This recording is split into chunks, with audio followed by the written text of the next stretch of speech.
अखण्डमण्डलाकारं व्याप्तं येन चराचरं तत्पदं दर्शितं येन तस्मै श्रीगुरुवे नमः।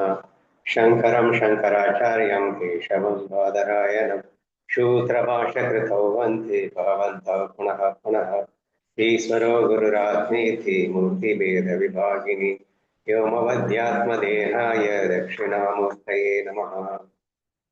பவித்திரேந்திரியானி நதிக்கரையில் அமர்ந்து கொண்டு மாவடி ஞானேஸ்வர் மகாராஜன் பேரருளால் ஏக்நாதி பாகவதம் 7வது சாப்டர் 141வது ஓவி என்று நாம் காணவில்லை. அவனுடைய உன்னதமான பார்வை மனித அறிவுக்கு எட்டாதது. அதாவது உத்தம கீதை சொல்லிக் கொண்டு வருகிறார். இது கிட்டத்தட்ட பகவத்கீதையின் ஸ்திதப்பிரஞனின் லட்சணங்களை போன்று, கர்மயோகத்தில் சொல்லப்பட்ட ஸ்திதப்பிரஞனின் லட்சணங்கள் அல்லது ஞானியின் லட்சணங்களை போன்று அமைந்து வருகிறது என்பதை நாம் கடந்த ஓவிகளிலே கண்டு வந்தோம். அதன் தொடர்ச்சியாக இந்த ஓவியில் என்ன சொல்கிறார் என்பதை பார்க்க வேண்டும். அவனுடைய உன்னதமான பார்வை மனித அறிவுக்கு எட்டாதது. அவன் இந்த ஒட்டுமொத்த சிருஷ்டியையும் எனது வடிவமாகவே காண்கின்றான். இந்த உலகத்திற்கும் எனக்கும் இடையே உள்ள பிரிக்க முடியாத அபேத பிணைப்பை அவன் தன் ஞான பார்வையால் ஆழமாக கண்டுணர்ந்துள்ளான். So these are all the things, very very important thing. எப்படியோ ஞானம்ங்கிற பேர்ல ஒரே விஷயத்தை திரும்ப திரும்ப திரும்ப நாம பார்த்துக்கிட்டே இருக்கோம்.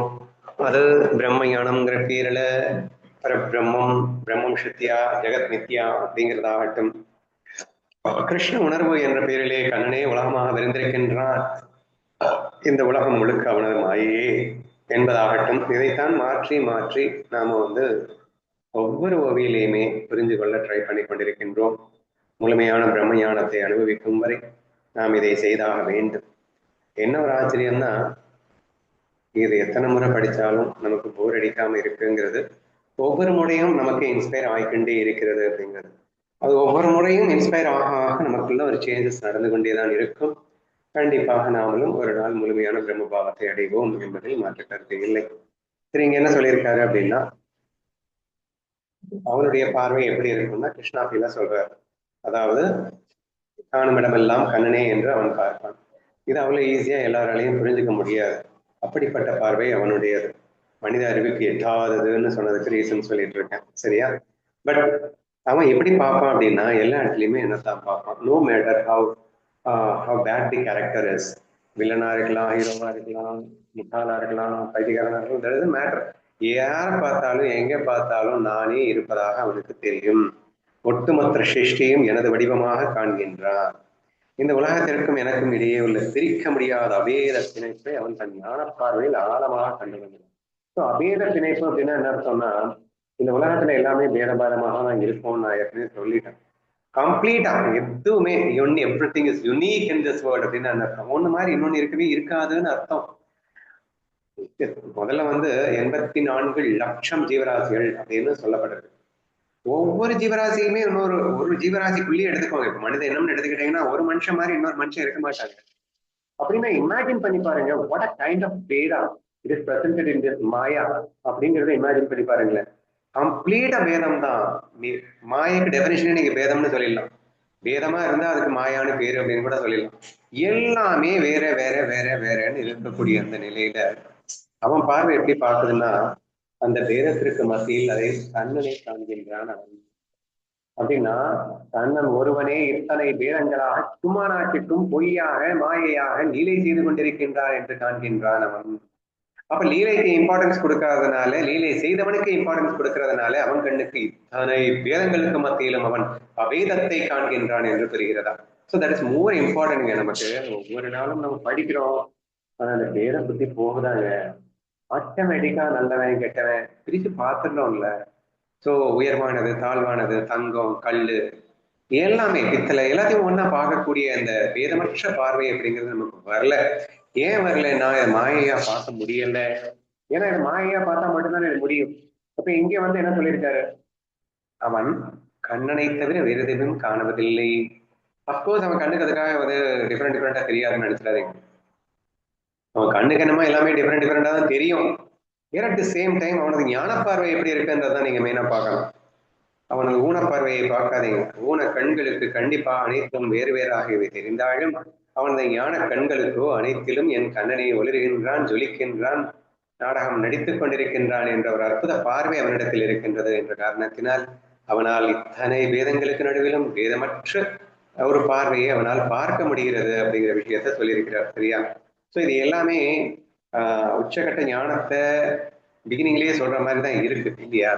ஏன்னா அவேதம்ங்கிறது எப்படிங்க முடியும்? பிரம்மம் சத்தியா ஜெகத் மித்தியாங்கிற புரிதல் இல்லாம அவேத பார்வை எப்படி பார்க்க முடியும்? கண்டிப்பா பார்க்க முடியாது. இப்போ பின்னையே பிகினிங்லேயே சொன்னாரு, முதல்ல அதெல்லாம் பிரிய வச்சுட்டு அதுக்கப்புறம் இல்லை சொல்லணும் அப்படின்லாம் கேட்கக்கூடாது.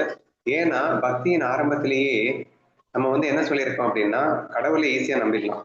ஏன்னா அவன் இருக்கின்ற இருப்பை வந்து செகண்டுக்கு செகண்ட் உணர்த்திட்டு இருக்காங்க. நீ நினைக்கிறது ஒரு மனகடி நடக்கல இல்லை, அவன் நினைக்கிறது தான் நடந்துட்டு இருக்கு. அவன் அருளின்றி அதுவும் அணுவும் அசையாதுங்கிறது நமக்கு தெரியுது இல்லை. சோ இதை வச்சுட்டு அவன் இருப்பதை உணர்த்தி விட்டான். அவனை அதை மறக்கிறதுக்கு இந்த உலகத்துல எவனுக்குமே சக்தி கிடையாதுப்பா. சரியா? அப்போ அவன் இருக்கின்றான் அப்படிங்கிறத முதல்ல உணர்றோம். அவன் எப்பேற்பட்ட சக்திசாலி என்பதை உணர்கின்றோம். இரண்டாவது அன்பே உருக்கொண்டவன் என்று உணர்கின்றோம். இவ்வளவு உணர்ந்ததுக்கு அப்புறம் பிளைண்டா கூட நீ நம்பலாம், அவனே தான் எல்லாவற்றிலும் மாயலீலை செய்து கொண்டிருக்கிறான். எல்லாம் மாயலீலையா அவன் தான் பண்றான், நான் நம்ப மாட்டேன். ஏன் நம்ப மாட்டேன்? உன்னோடது சிற்றறிவு, அவனது பேரறிவு. உன்னுடையது லிமிடெட் பவர், அவனது அன்லிமிடெட் பவர். இந்த லிமிடெட் பவரை வச்சே நீ கற்பனை வேர்டுன்னு சொல்லிட்டு என்னென்னமோ பண்ணிட்டு திரியாக்கும். அவன் அன்லிமிடெட் பவரை வச்சு அவன் எல்லாமா இருக்க மாட்டானா இருக்கும். இதெல்லாம் வந்து பேசிக்கலி ரொம்ப ஈஸியா அண்டர்ஸ்டாண்ட் பண்ணிக்கூடிய ஒரு விஷயம் தானே. நீங்க பிரம்மம் சத்தியம் ஜெகத் மித்தியம் அப்படின்னு சொல்லிட்டு எல்லாம் அந்த மாயை தத்துவம் எல்லாம் உங்களுக்கு வந்து புரியறதுக்கு முன்னாடியே கூட இறைவன் மேல் நம்பிக்கை வரும்போது அந்த நம்பிக்கை அப்படிங்கிறது உலகம் முழுக்க கண்ணனே இருக்கின்றான் என்பதை நம்புவது எளிது அப்படின்னு சொல்லலாம். முதல்ல இந்த ஆன்மீக ஞான விஷயத்தை கத்துக்கிறேன், ஐஆம் ஆல் அப்படிங்கிற அந்த விஷயத்த சயின்டிபிக்காவே நான் வந்து புரிஞ்சுக்க ட்ரை பண்ணேன். At the same time unable to believe, நான் தான் அனைத்துமா இருக்கின்றேன்றதை என்னால் புரிஞ்சுக்க முடியல. ஆனா அதே நேரத்துல கண்ணன் தான் அனைத்துமாக இருக்கின்றான் என்றது ஈஸ்வர தத்துவத்தை நீங்க சொல்லும் போது, இங்க அனைத்தும் அவனன்று எதுவும் அசையாதுங்கிற எல்லா நாலேஜும் கிடைச்சதுக்கு அப்புறமா கண்டிப்பா அதை ஏத்துக்கிறேன். கண்ணனை அனைத்துமாக இருக்கின்றனா ஏத்துக்க முடியுது. எல்லா வேஷத்துலயும் கண்ணன் இருக்கான், ஓகே இதை ஏத்துக்கிறேன். வில்லனா வருவதும் கண்ணனுடைய வேஷம்தான், ஓகே ஏத்துக்கலாம் என்று என்னால் ஒப்புக்கொள்ள முடிகிறது. I'm not telling you that இந்த விசார சாகரம் படித்து பிரம்ம சத்தியம் எல்லாமே இப்படி பயங்கரமா கரைச்சு குடிச்சாதான் ஏத்துக்கணும்னு இல்லைங்க.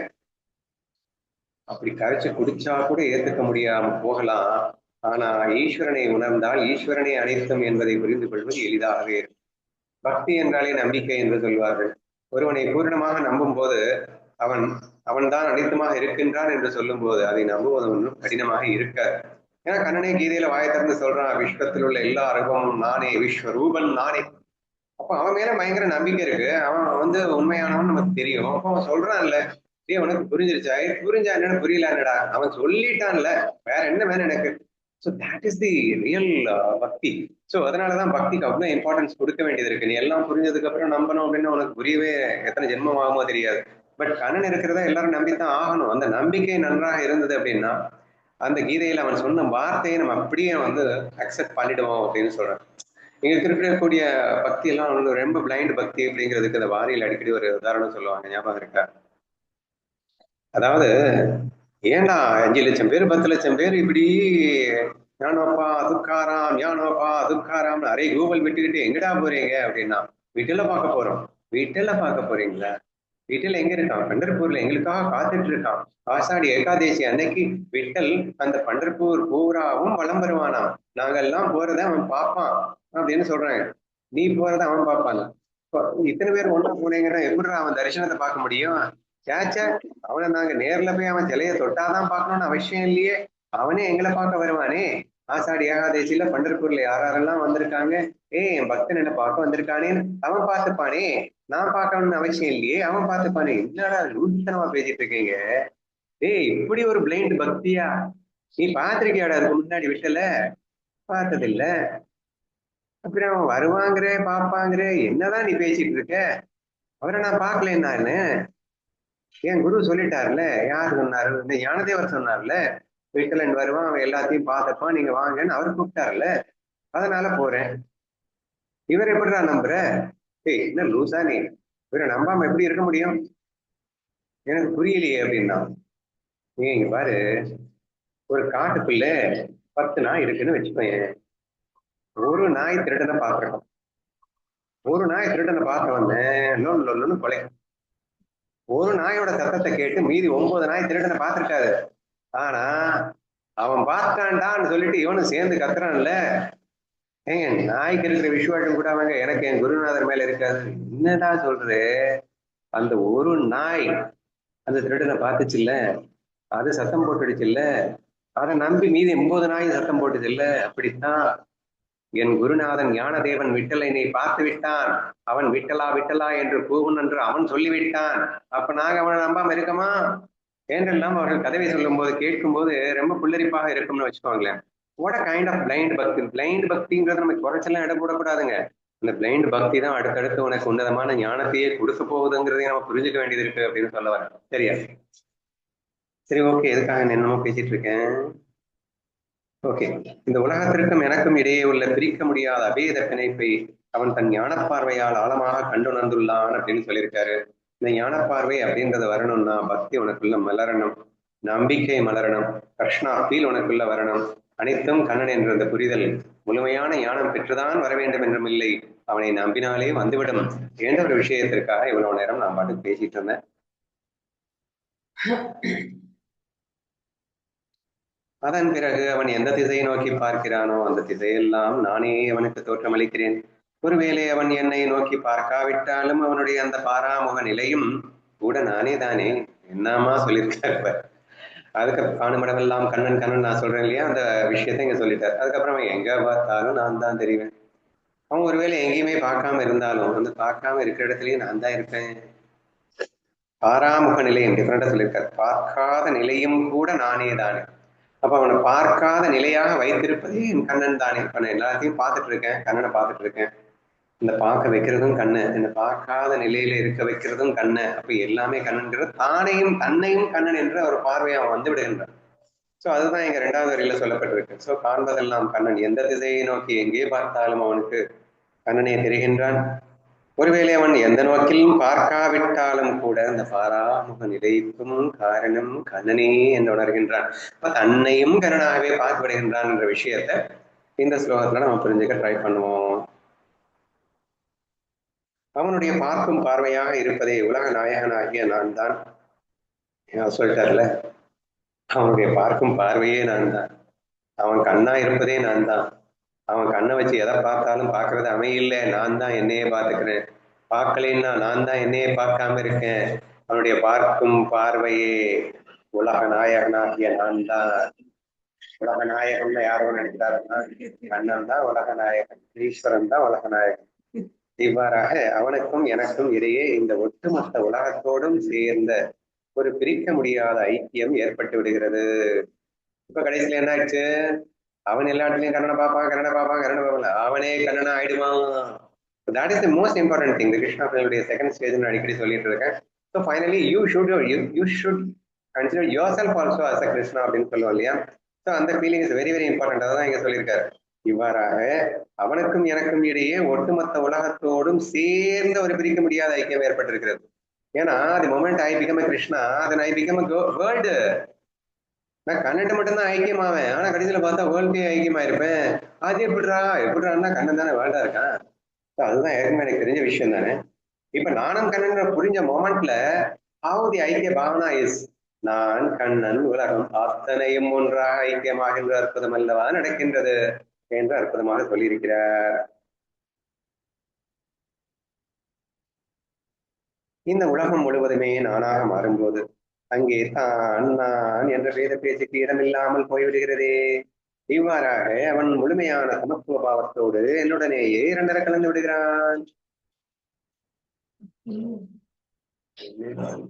சமத்துவ திருஷ்டி, சமபாவனா, சோ வேத புத்தி இல்லாமல் இருத்தல், அபேத பார்வை.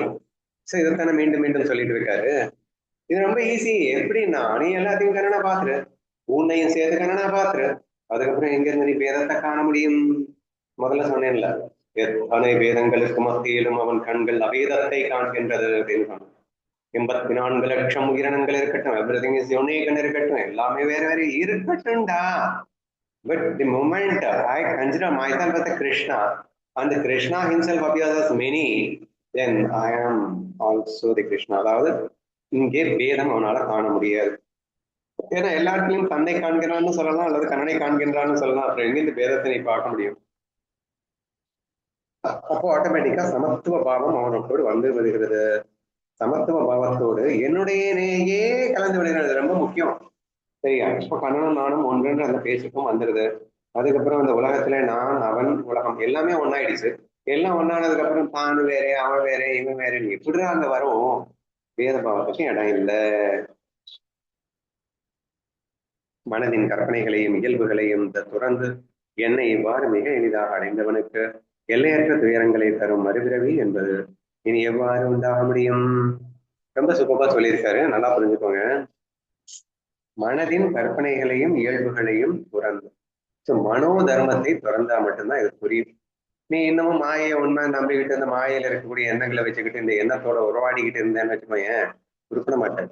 நான் சொன்ன அந்த அவேத புத்தி உனக்கு வரணும் அப்படின்னு சொன்னா இந்த மாயைய உண்மை நம்ப கூடாது. மனோ தர்மம் என்ன? அது எல்லாத்தையுமே உண்மையா பார்க்கணும் மாதிரி. இந்த மனோ தர்மத்துக்கு போகாத, மனசனுடைய கற்பனைகளுக்கு இடம் கொடுக்காத. நீ வந்து எல்லாம் புரிஞ்சுக்கிட்டே இல்லை, எல்லாம் கண்ணன் தான் புரிஞ்சுக்கிட்டே இல்லை, அதோட மனசை ஸ்டாப் பண்ணிடு. அதுக்கு மேல எதுவும் நினைக்காத. அந்த மனசுக்குன்னே உண்டான விருப்பு வெறுப்பு இதெல்லாம் வரும், அதெல்லாம் கண்டுக்கவே கண்டுக்காத. இங்க மனோ தர்மம் என்பதை மனதின் இயல்புகளான விருப்பு வெறுப்பு ஈகோ அப்படின்னு எடுத்துக்கோங்க. இது எல்லாத்தையும் திறந்துடணும். சரியா? அப்ப கல்பனைகளையும் திறந்துடணும், மனதின் தர்மத்தையும் திறந்துடணும். அப்படி திறந்துட்டா நீ கிருஷ்ணாபில சுகமா திளைக்க முடியும். இல்ல இப்படி வயசா விசா வரைச்சுக்கோங்களேன், எத்தனை வயசு வருஷா வருது பற்றும். சோ அனைத்தும் கண்ணன் என்று ஒன்னால் காண முடியும் போது மனதின் கல்பனை அகன்றுவிடும், மனதின் இயல்புகளான விருப்பு வெறுப்பு ஈகோ அகன்றுவிடும். அல்லது நீ மனதின் இயல்புகளான விருப்பு வெறுப்பு ஈகோவை தூக்கிடு, மனசனுடைய கல்பனையை ஸ்டாப் பண்ண. ஏன்னா எல்லாம் கண்ணனு தான் புரிஞ்சிச்சு இல்ல, இதெல்லாம் ஸ்டாப் பண்ண. ஆட்டோமேட்டிக்கா அனைத்தும் கண்ணன் என்பதை நீ உணர்வாய். அவேத புத்தி ஆட்டோமேட்டிக்கா உனக்குள் வந்து சேரும். அப்போ அந்த மாதிரி நீ என்னுடைய ஐக்கியப்பட்டு விட்டால் அதுக்கப்புறம் உனக்கு மறுபிறவி துயரங்கள் அதெல்லாம் எல்லையற்ற துயரங்களை தரும் மறுபிறவியாம். பிறவினாலே துயரம் அப்படின்னு வேற எக்ஸ்ட்ரா போற போக்குல சொல்லியிருக்காரு பாருங்க. ஸோ அந்த மாதிரியான துயரம் உள்ள மறுபிறவி உனக்கு கிடைக்காது அப்படின்னு சொல்லி முடிச்சிருக்க. தாயின் கர்ப்ப பையாகிய இருண்ட குகைக்குள்ளே அவளது உதிரத்தின் நடுவிலும் தந்தையின் விந்துவின் வாயிலாக கருவாக நுழைந்து அலைவதே இந்த உலகியல் பிறவி சுழற்சியாகும். ஸோ பிறவி துயர் அப்படின்னு சொன்னார்ல, அதை கொஞ்சம் எக்ஸ்பிளைன் பண்ணாதானே மண்டியில உரைக்கும். இல்லைன்னா பிறந்து பிறந்து சாகிறதுக்கு இவன் சலிக்காமல் இருக்கான். ஒரு ஜென்மமா பிறந்திருக்கான், இத்தனை ஜென்மத்தையும் பிறந்திருக்கிறான்னா அத்தனைக்கும் அதுல உள்ள கஷ்டத்தை அவன் புரிஞ்சுக்கலேன்னு தானே அர்த்தம். புரிய வச்சிடுவோம் என்று சொல்லி இங்கே ஆரம்பித்திருக்கிறார். தாயின் கர்ப்பப்பையாகிய இருண்ட குகைக்குள் அவனது உதிரத்தின் நடுவிலே, பயங்கரமா ஞானத்தேவர் பயங்கரமா சொல்லியிருப்பாரு. என்னமோ வெப்பம் அப்படின்லாம் சொல்லியிருப்பாரு. தாயின் கருவுக்குள்ள வெப்பத்தில் வெந்து உலர்ந்து அப்படின்ற மாதிரி டிஃப்ரெண்டா சொல்லியிருப்பாரு. எனக்கு கரெக்டா ஞாபகம் வரல. இந்த சேம் திங் ஞானேஸ்வரிலையும் வருது. தாயின் கர்ப்பப்பையாக இருண்ட குகைக்குள் அவளது உதிரத்தின் நடுவிலும் தந்தையின் விந்துவின் வாயிலாக கருவாக நுழைந்து அலைவதே இந்த உலகியல் பிறவி சுழற்சியாகும். ரொம்ப கஷ்டப்பட்டு போகணும்டா, யோசிச்சு பாருங்க. அதாவது பல்லாயிரக்கணக்கான உயிரினங்கள் வந்து காத்திருக்குமா கரு ஃபார்ம் ஆகணும். உங்களுக்கே தெரியும், பல கோடி அணுக்கள் விந்தணுக்கள் சேர்ந்து உள்ள போகும்போது அதுல ஒன்று ரெண்டு தான் வந்து கருவை பிடிச்சிட்டு ஃபார்ம் ஆகலாம். இப்போ இத்தனை உயிரினங்கள் ஐயா நான் கூட பிறக்கணும் நான் பிறக்கணும்னு ஓடி ஓடி போறானா, போறவன் எல்லாம் வேஸ்ட் ஆகி போறானா. மறுபடியும் அடுத்து எவனாவது வந்து குழந்தை பெற்றுக்கிறதுக்காக ட்ரை பண்ணும்போது இவன் அதுக்குள்ள நுழைஞ்சு உள்ள போய் எப்படியாவது குழந்தை ஃபார்ம் ஆகிடணும், எப்படியாவது நான் பிறக்கணும் இப்படின்னு நீ படுற பாடு இருக்கேடா. ஏண்டா இந்த பாடு உனக்கு? சரி அப்படியே நீ வாங்கி உள்ள போய் கருவாயிட்ட, கருவானா அங்க ஒரு இருட்டு கொட்டைக்குள்ள நீ படணுமே ஒரு 10 மாசம் வேதனை, தேவையாடா இது அப்படின்னு சொல்லிட்டு அந்த ரணத்தை பற்றி கொஞ்சம் டிஃப்ரெண்டா எக்ஸ்பிளைன் பண்ணியிருக்காரு இந்த இடத்துல.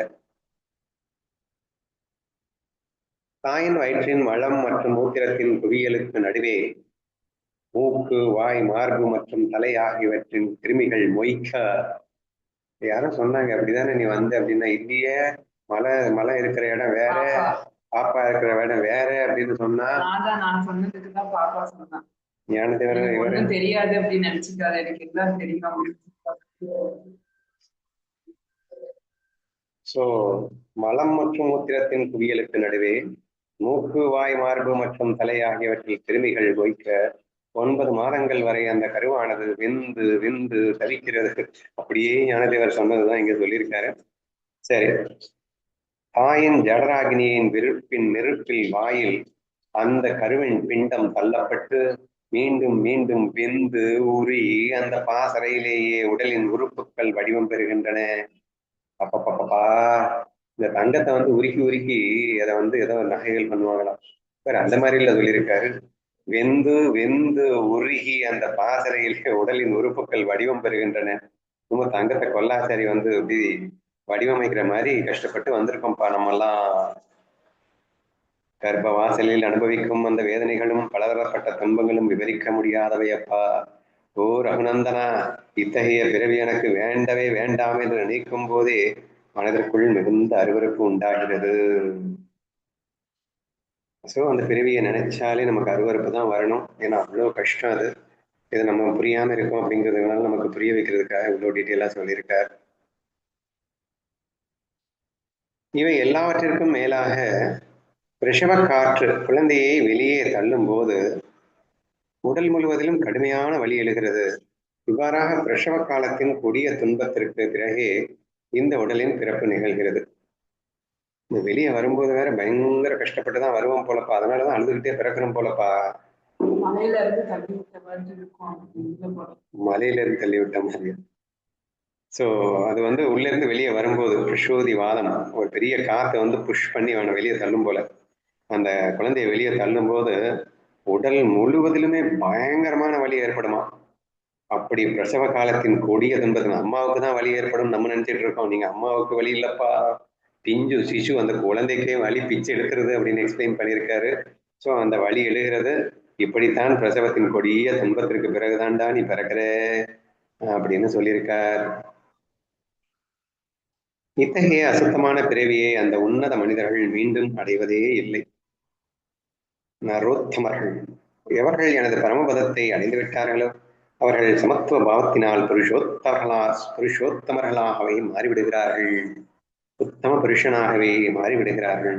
ஸோ எப்படி அவர்கிட்ட நான் தான் அனைத்துமாக இருக்கிறேன்னு கிருஷ்ணாப்பினுடைய ஃபர்ஸ்ட் ஸ்டெப்புக்கு வந்து அதுக்கப்புறம் அந்த கண்ணனும் நான் புரிஞ்சுக்கிட்டு முழுமையான சமத்துவ பாவத்துக்கு வந்து இந்த உலகத்தை மாயான்னு தெரிஞ்சுட்டு தன்னை பிரமம் என்று உணர்ந்த ஸோ இந்த மாதிரியான இருப்பவனுக்கு நரோத்தமர்கள் அப்படின்னுட்டும் புருஷோத்தமர்கள் அப்படின்னுட்டும் பேரு.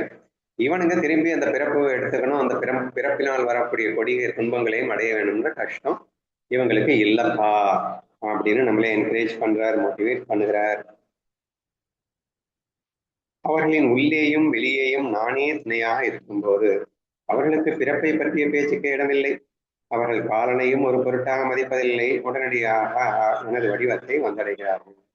ஸோ ஏற்கனவே வந்து ஒன்ஸ் பக்தனானா போதும் மீதியை நான் பார்த்துக்கிறேன்னு வேற பயங்கரமா சொல்லிட்டாரு. ஸோ இவன் என்னைய நினைச்சிட்டு இருக்கான், நான் விட்டுருவேன் அவனு, திரும்ப பிறக்க வச்சிருவேன் அவனு, அவன் நேரம் என்கிட்ட தான் ஓடி வருவான், என்னோட கலந்துருவான், அவனை வந்து நான் பார்த்துப்பேன், அவனுக்கு ஒன்றும் ஆகாது என்று உள்ளும் புறமும் நானே இருந்து நான் பார்த்துக் கொள்வேனப்பா. அதனால அவனுக்கு பிரிவியை உண்டாக்குற வேலையெல்லாம் நான் வச்சுக்க மாட்டேன். அவன் எந்த அளவுக்குன்னா காலனை பத்தி அவனுக்கு பயம் இருக்காத அளவுக்கு நான் அவனை காப்பாத்தி வச்சிருக்கேன் அர்த்தம். அவனுங்களுக்கெல்லாம் இந்த கவலை இல்லை. யாருக்கு? பக்தனுக்கு, கிருஷ்ணாப்பில் இருக்கிறவனுக்கு கவலையே வேணாம், நான் பார்த்துப்பேன் என்று அடுத்த எக்ஸ்ட்ரீம் ஒரு கான்பிடன்ஸை கொடுக்கிறார். எங்கு பிறப்பு என்பதே நிகழவில்லையோ அங்கே மரணம் என்பதும் தானாகவே இல்லாது போய்விடுகிறது. இவ்வாறாக எனது பக்தர்கள் தங்களின் தூய்மையான பக்தி பலத்தினால் என்னை வந்தடைகிறார்கள். ஸோ பிறப்பு இறப்பு அப்படிங்கிற விஷயத்துல இருந்து இப்படிதான் அவங்க வந்து சிக்காம எங்கிட்டயே டைரக்டா வந்து சேர்ந்துடுறாங்க. எப்படி பக்தர்கள் இப்படி வந்து சேர்கிறார்கள் அப்படிங்கிறது இப்படித்தானு புரிஞ்சுக்கோ அப்படின்னு எக்ஸ்பிளைன் பண்றாரு. ஸ்ரீகிருஷ்ணர் உத்தவரின் முதுகில் கட்டி கொடுத்து விரைந்து எழுந்து நில், பிறவி பிணியை எடுப்பதற்கான உண்மையான கலை இதுவே ஆகும் என்று தைரியம் ஊட்டுகிறார். ஸோ கிருஷ்ணாபில் ஒண்ணுதான்டா best choice, best option. So நீ கவலைப்படாதரா, ஒன்றும் பிரச்சனை இல்லை, நான் தான் டிப்ஸ் கொடுத்துட்டேன்ல, நான் தான் டெக்னிக் கொடுத்துட்டேன்ல, இதை ஃபாலோ பண்ண ஜாமுன்னு நீ பிறவி பிணிலேருந்து வெளியே வா அப்படின்னு கட்டி கொடுக்குறாராமா. மேகத்திலிருந்து பொழியும் மழை நீரை அது தரையில் விழுவதற்கு முன்பாகவே சாதக பறவை எவ்வாறு அவளோடு அண்ணாந்து பிடிக்கிறதோ அதுபோல கிருஷ்ணரின் உன்னத வார்த்தைகளை கேட்பதற்கு உத்தவர் தன் காதுகளை அவளோடு திறந்திருந்தார். இதெல்லாம் நமக்காக சொல்றதுப்பா, சரியா? உத்தவர் அப்படின்னா நம்ம தானே. So how attentive you must be. எப்படி சாதக பறவையானது மழை நீர் வரும்போது அதை அப்படியே அண்ணாந்து வாயை திறந்து அது கீழே போய் விட்டுறதுக்கு முன்னாடி அது குடிச்சிடுதோ அந்த மாதிரி கண்ணன் வார்த்தைகள் வந்து டக்குன்னு டைரக்டா நம்ம காதுக்குள்ள கொண்டு போயிட்டு அது உள்ள வாங்கி கிரகிச்சு நம்ம அவனாவே மாறிடணும். ஸோ அப்படி நீங்க இருக்கணும் அப்படின்னு உத்தவர் வழியா கேட்டுக்கிறார் அப்படின்னு புரிஞ்சுக்கோங்க. நிலவின் ஒளி கதிர்களை குறிப்பதற்காக சகோரப் பறவை எப்படி மிகுந்த அவளோடு காத்திருக்குமோ அதுபோல ஸ்ரீஹரியின் வார்த்தைகள் மீது உத்தவருக்கு இருந்த பேரன்பும் மரியாதையும் மிக தெளிவாக தெரிந்தது. ஒரு எக்ஸாம்பிள் சொன்னா பார்த்தாதா, இரண்டு எக்ஸாம்பிள், இந்த ரெண்டு எக்ஸாம்பிளுமே எனக்கு ஞானேஸ்வரி படிச்சதுக்கு அப்புறம் தான் எனக்கே தெரியும். சகோர பட்சின்னு ஒன்று இருக்கு, அது சந்திரன் ஒளியை வைத்து உயிர் வாழும். சாதக பட்சின்னு ஒன்று இருக்கு, அது மழை நீரை வைத்து மட்டுமே உயிர் வாழும். அப்படின்னுட்டுலாம் நம்ம வந்து அவர் மூலியமா தான் நானே தெரிஞ்சுட்டேன். இந்த ரெண்டு எக்ஸாம்பிளை காட்டி, ஆனா அந்த சந்திரன் ஒளியை எவ்வளவு அன்போடு அந்த சகோர பட்சி உள்வாங்குமோ அப்படி கிருஷ்ணரின் மொழிகளை நாம் உள்வாங்க வேண்டும் என்று இங்கே கேட்டுக்கொண்டிருக்கிறார். தாய் பறவை இறை கொண்டு வரும் நேரத்தை அறிந்து கூட்டில் இருக்கும் குஞ்சுகள் தங்களின் சிறகுகளை அசைத்த மென்மையான வாய்களை எவ்வாறு அவளோடு திறந்து காத்திருக்குமோ. சூப்பர் எக்ஸாம்பிள்ஸ் இது எல்லாமே. ஏன்னா இது வந்து நம்ம பார்த்துருக்கக்கூடும், நீங்க ஜியாகிரபி சேனல் இல்லைன்னா எங்கேயாவது வீடியோஸ்ல கூட அட்லீஸ்ட் பார்த்துருக்க முடியும். அந்த தாய்ப்பறவை வந்தவொடனே அந்த குழந்தைகள், இந்த குஞ்சுகள்லாம் பார்த்தீங்கன்னா அப்படி வாயை எப்படி வந்து அந்த தாய்கிட்ட நீட்டி உணவிற்காக காத்திருக்கும் அப்படிங்கிறத பார்க்குறோம். ஸோ அந்த ஃபீல்ல நம்மெல்லாம் அப்படி இங்கே வாய்ங்கிறது நமக்கெல்லாம் காது சரியா, ரெண்டு காதும் அந்த குட்டிகள் எப்படி அப்படியே பயங்கரமா வாயை திறந்து காத்துட்டு இருக்கு. அப்படி ரெண்டு காதையும் நல்லா திறந்து வச்சு விரிச்சு வச்சு கண்ணன் சொல்ல போறதை நம்ம ரொம்ப கவனமா கேட்கணும் என்று மட்டும் புரிந்து கொள்வோம். அதுபோல ஸ்ரீ கிருஷ்ணனின் திருமுகத்தை கண்ட உத்தவர் அளவற்ற மகிழ்ச்சி அடைந்தார். அவர் தன் காதுகளாய வாயின் மூலமாக கிருஷ்ணரின் உபதேசமாகிய அமுதத்தை பருகத் தொடங்கினார். நம்ம பருகணும் அப்படிங்கிறது மட்டும் புரிஞ்சுக்கோங்க, காதுகளின் வழியாக. ஓகேவா? ஸ்ரீ சுகதேவர் கூறுகிறார், பரீட்சித்து மன்னனே, பகவானால் இவ்வாறு உபதேசிக்கப்பட்ட மகாபாகவதரான உத்தவர் உண்மையான ஆத்ம தத்துவத்தை முழுமையாக அறிய விரும்பியவராக தத்துவ ஜிஞ்ஞாசு அந்த அச்சுதனை சாஷ்டாங்கமாக வணங்கி பின்வருமாறு கூறலானார். ஓரளவு கிருஷ்ணாபயில் முடிஞ்சிருச்சு, அவனுக்கு பயங்கரமான தத்துவ தாகம் அதிகரிச்சிடுச்சோ, ஏற்கனவே தாகம் குடிச்சாச்சு, சூர பச்சி மாதிரி ஜாதக பச்சி மாதிரி உறவி குஞ்சு மாதிரி அவர் போட்டதெல்லாம் நாங்க குடிச்சிட்டோம். ஆனா குடிச்சா தின்னா பசி அடங்குமா, தின்னா தின்னா பசி எடுக்குமா அப்படின்னு ஒரு பாட்டு வரும். அந்த மாதிரி நம்ம உத்தவருக்கு பசி கூடிருச்சு, தத்துவ ஜிஞ்ஞாசு தத்துவ பசி கூடிருச்சு. அதனால அவர் மறுபடியும் கேள்வி கேட்க துணிகிறார். சுகமுனிவர் கௌரவகுல தோன்றலாகிய பரீட்சிதம் கூறுகிறார், பகவான் கிருஷ்ணருக்கு உத்தவர் மீது மிகுந்த கருணை பிறந்தது. எனவே அவர் அந்த மகாபாகவதற்கு தன் சொந்த ஆத்ம ஞானத்தின் உன்னதமான கதையை உபதேசித்தார் என்று அடுத்தடுத்து என்ன வரப்போகின்றது என்பதை நாம் நாளை பார்க்க வேண்டும்.